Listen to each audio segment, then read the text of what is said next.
Well, I definitely had a fun weekend pulling those hidden treasures from the iron.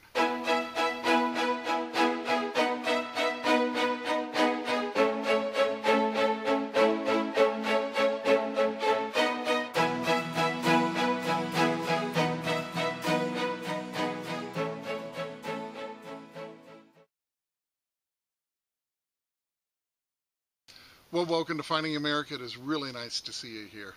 Well, due to the dry conditions and the rock-hard ground, I knew I was still going to have to stick with metal detecting the empty lots and the old parks.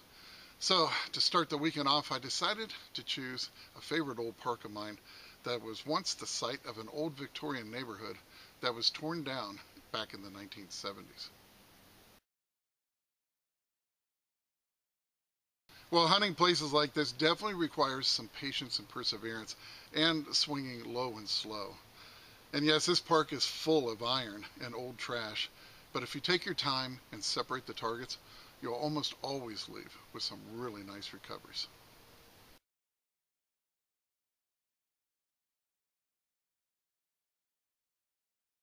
Well, this is pretty cool. I was getting a 5960 signal, and I dug down and immediately saw the remains of a really cool old medicine bottle.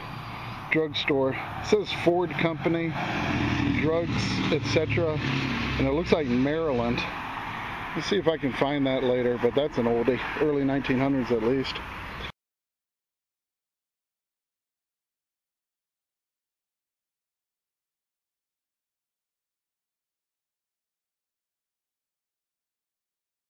But of course that wasn't what was giving me the signal. I looked down in the hole and I saw the end of a handle right down there. And I was like, whoa, I got some kind of a spoon or fork or something. I finally broke it loose and I grabbed the camera. Oh wow, man, that's an old fork. Look at that beauty. Man, that's pretty outstanding. Don't usually find the forks. Most of the parents back then didn't want to give the forks to their kids to play with. They gave them spoons for obvious reasons. But let me get it cleaned up a little bit and we'll see what kind of design it is. But man, that is a very old fork. Well, there you go. It's a pretty simple pattern. Sort of a little scalloped in there. Silver plate. Quite old. Hopefully there's a back mark and I'll be able to date it. But pretty cool. I'll get it cleaned up a little bit more. Maybe straightened out. And yeah, very happy with that. I'm going to check the hole, make sure there isn't something else in there too.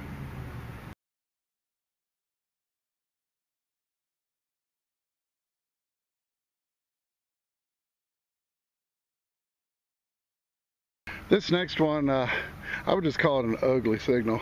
It was giving me a 25 in one direction, absolutely nothing in the other direction. But I don't know. I get curious. I want to find out what it is. So I dug a plug and I pulled it out, and I wanted to show it to you because it's so weird looking. You can see that right there. Let me get you in on it here. It's actually two similar pieces laying right on top of each other. They almost look like miniature forks. Isn't that weird? Let me turn this off. But yeah, it's like they were laying on top of each other and fused together. So I have no idea what that is.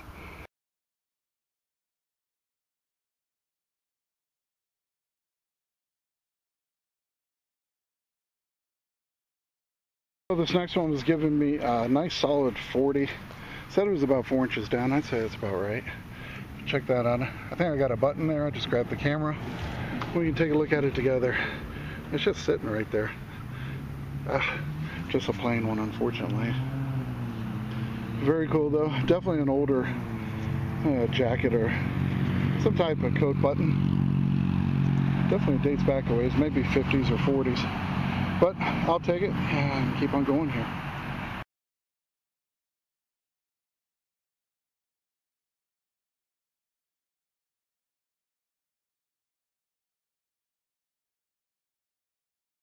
Well, this is a typical hole at this spot.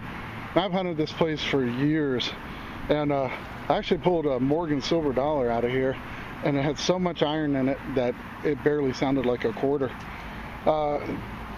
This one, ton of iron, but I could hear a little bit. Well, actually I could see it on the screen. I could see a 60s, somewhere in the 60s, and I thought, well, let's go for it now. I pulled out 3 nails, a huge brick, kept going, and I think I finally got it. Hey, got hopefully an old coin, a little penny, and yep, it's gonna be an old Lincoln, old Wheatie, and let's see, it's really green. I think that one's gonna be a 1940. So very cool. I will definitely take that, and that's what you got to do out here. The good stuff is definitely hiding in all the iron.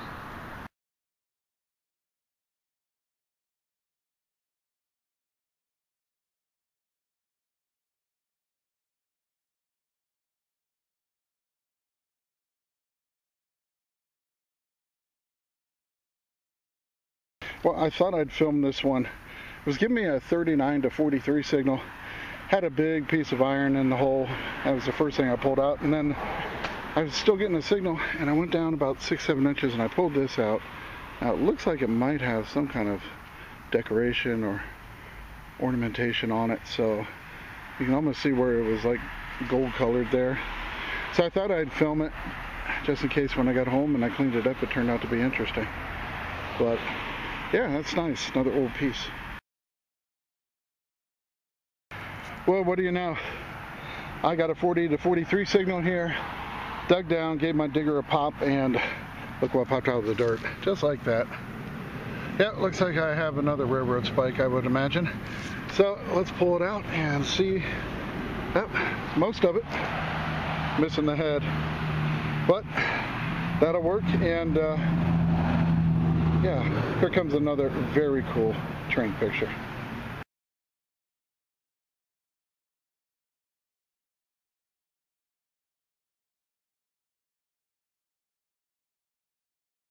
Well, we have yet another mystery solved thanks to all of you out there watching.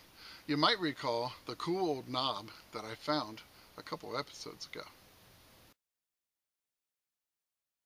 So many of you helped out on this one, and the very first to let me know exactly what I'd found in the comments was Dirt Floor Motors. He was quick to let me know that that chrome knob that I'd found was actually an inside door latch control knob that fit 1909 to 1929 Ford Model T and A models.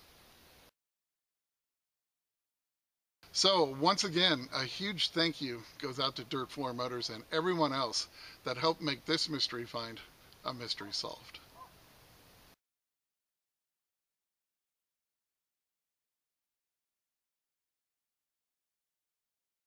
I'm still just working this one little area around this tree, and got a nice 48 signal. I dug about 6 inches down through the dirt up here. Pinpointer said it was up there, so I started moving the dirt around, and check this out. I don't know what I got, maybe a pendant, I don't know. It just looked cool, so I thought grab the camera. So let's find out what this is. Oh, that is, boy, this looks really old. I have no idea. Wow, look at the bezel on this thing. It obviously had some kind of a picture inside, maybe. I don't know, this is like a glass, you know, bubble dome kind of thing, and the bezel looks really old. Boy, that is cool. Not quite sure what to make of this yet, but I like it. I tell you, I really have to go slow. I mean, when I'm talking slow, I'm going to show you guys. I mean, I'm going like this. And there's so much iron here to work through. And this one was iron everywhere. And I managed to isolate this signal about 6 inches down. And I got something cool. But that's how you have to hunt a lot of these places, because the amount of garbage and iron that's in the ground and all the building debris. This was an entire neighborhood that was here, and they just bulldozed it all down, and that was that. So you have to deal with a lot, but you get some very cool things in the process.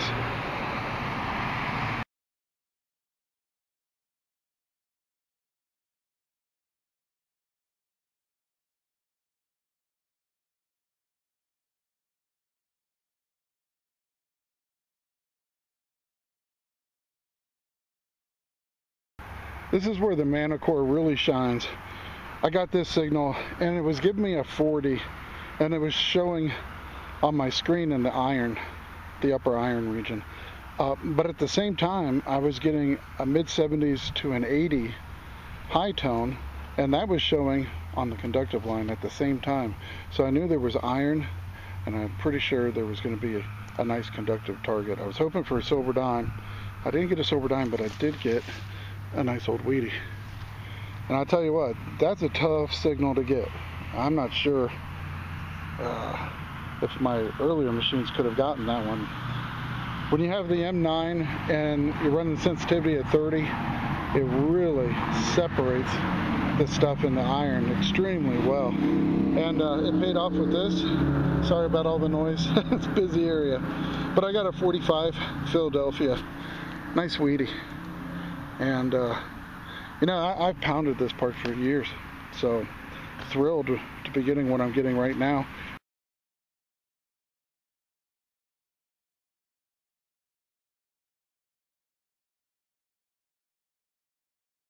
So I decided to go back out and do some metal detecting on Veterans Day, and I decided to go to a favorite empty lot of mine, one that once had several old homes on it. Now, this old lot is pretty nuts. It is so full of iron, it's almost unbelievable. But I just love the challenge of pitting my skills and my equipment against those conditions, going low and slow, and really separating the targets from all that iron that had been hiding them all these years. Well, this signal was giving me a 43, repeatable both ways, but it was definitely going to be iron. But I had a feeling it was going to be interesting iron, and I was right. I just got done picking all the dirt out of it, and look at that. At first I thought I had a fan spacer. I thought it was solid for an engine, but then I realized it wasn't solid. It's like a cage. But look at that, opening on both ends. No idea what that is, but it is pretty cool.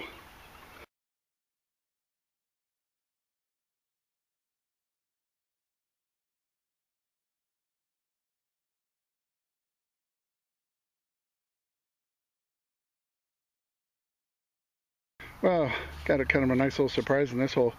It was telling me, it's giving me pretty much a signal between iron and the conductive line. I don't know, 62. So I went for it and threw the dirt up on the drop cloth, and look here, didn't quite make the drop cloth, but I got a nice looking buckle. Wow, that is really cool. So nice little brass buckle. I don't know if there'll be anything on it, but I'm definitely happy with that.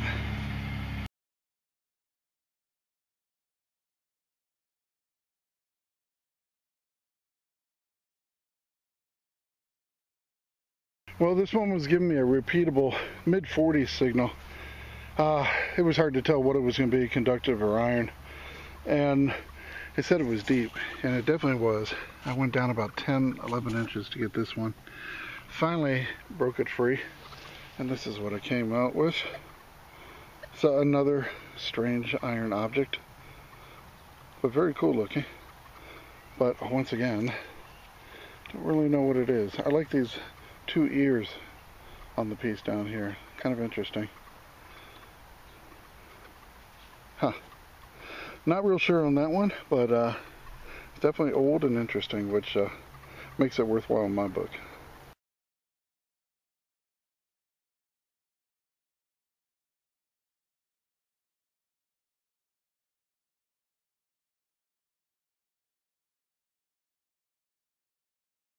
Well, this next one took some effort. I think it was worth it though. It was giving me a 38 repeatable, but very deep. I'd say about 8 inches, and between two roots. It was a bear to dig out. I finally got it to break loose, and that's when I realized what I found. It looks like a very old spoon, and a very mangled spoon. But that's it after it broke loose. And check that out. Love finding old spoons. Hopefully it's got some sort of a design on it. And maybe I can straighten it out, but it's definitely seen better days. And hopefully there'll be a back mark, help me date it. But pretty cool. It looks like a serving spoon, or definitely a very large spinning bowl. So, but very cool. Looks like it does have a design on it, and I'll get it cleaned up when I get home. I'll put it in some apple cider vinegar and see how it comes out.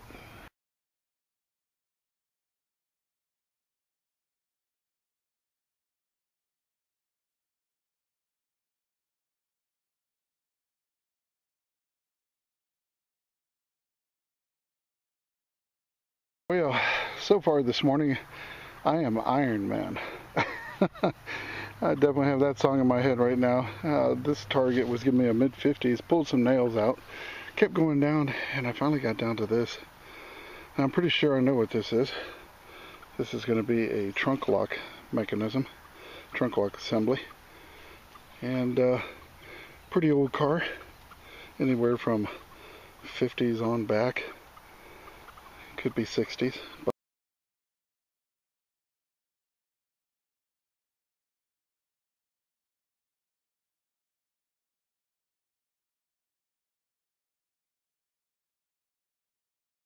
yeah, I didn't think this was going to be anything good. I was giving me a 31. It was pretty deep, about 6-7 inches. I finally got it out, threw it up on the drop cloth, and I got an old key now. I've already cleaned it off, sprayed it off, save a little bit of time, but it's definitely an oldie. 30s, 40s, an old master lock key. That is a very nice key. Yep, Milwaukee, Wisconsin. So definitely happy with that.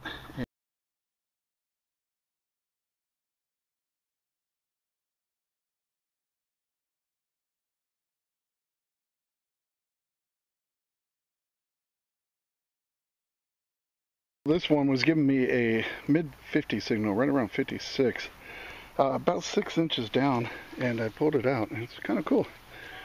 Look at that piece of an old buckle. Hadn't really found one like that before, but it looks like it was silver plated or washed. And I'll get it cleaned up and get you a better look at it. Hopefully there might be a patent date or something on it.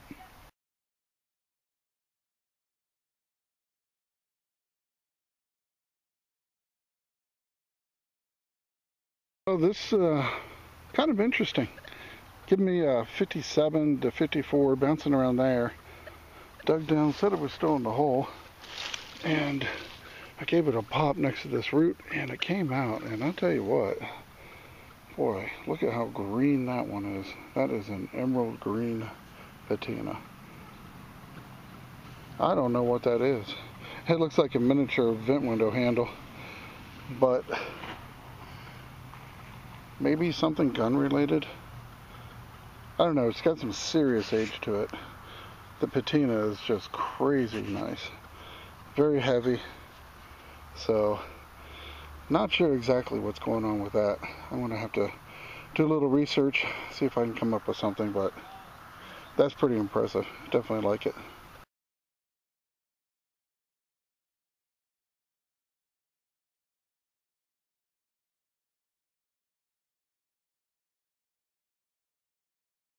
Well, I got a nice repeatable 34 on this one, and I dug down and saw it immediately.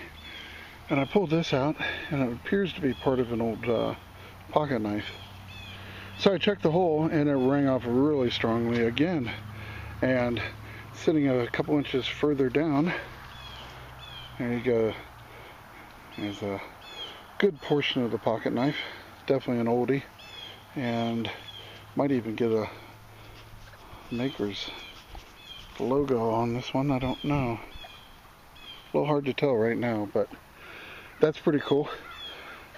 Most of a pocket knife, and definitely an old one. Could be 40s, somewhere in that area.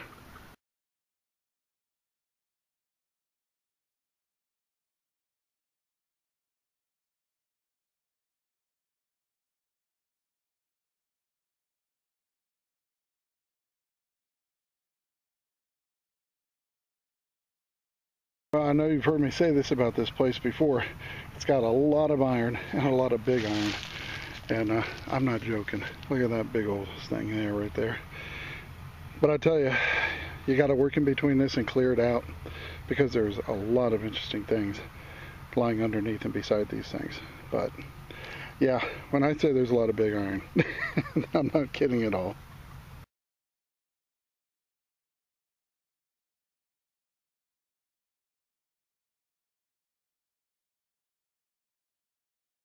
Well, you might remember in the last video, I found a lot of sausage clips, the end clips.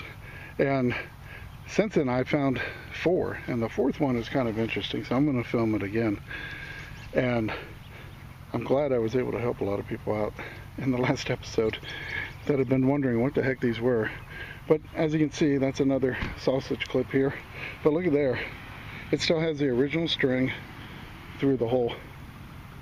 So now you know what the hole in the sausage end clip was used for, to hang the sausage.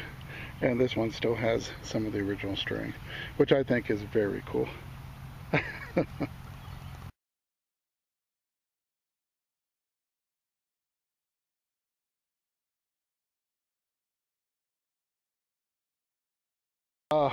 Getting kind of a odd little signal, 28 to 32, repeatable both ways. And I dug down and look what popped out. Yeah, let's see. Okay. Looks like we have a railroad spike, minus the head. So I will definitely take that. And yeah, you know what's coming. A very cool old train picture.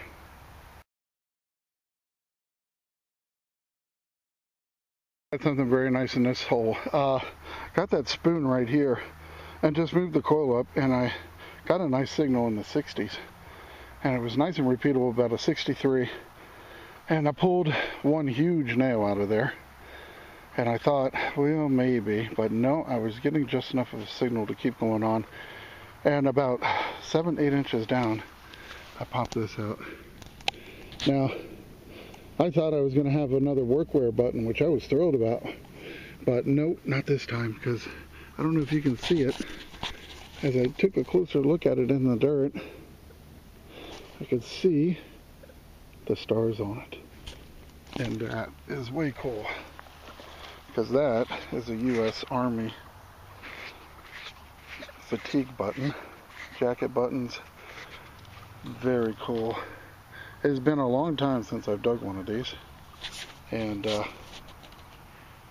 isn't that awesome? It's in excellent condition too. Really nice condition. So happy with that one. And yeah, boy, the thing was deep. It seemed to be on edge too. It was definitely a weak signal, but I just kept digging for it, and it definitely paid off. Make sure you can see it here. That is just awesome. And if my memory serves me correctly, there are 13 stars on it.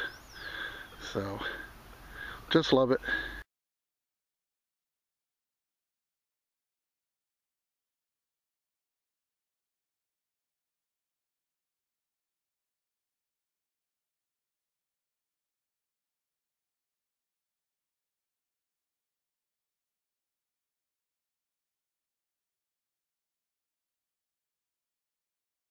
So I have to tell you, every single year, I always try to go out metal detecting on or around Veterans Day and Memorial Day, always hoping to find something U.S. military related. Well, when I found that World War II fatigue button, that really capped off my weekend. Now, please stick around, because I have some really awesome historical photos to share with you coming up in just a few seconds.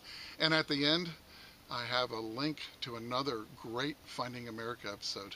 And I have to say, in that episode, I definitely found a one-of-a-kind find. And remember, it's history that makes a find a treasure. And I can't wait to see you back here next week on Finding America.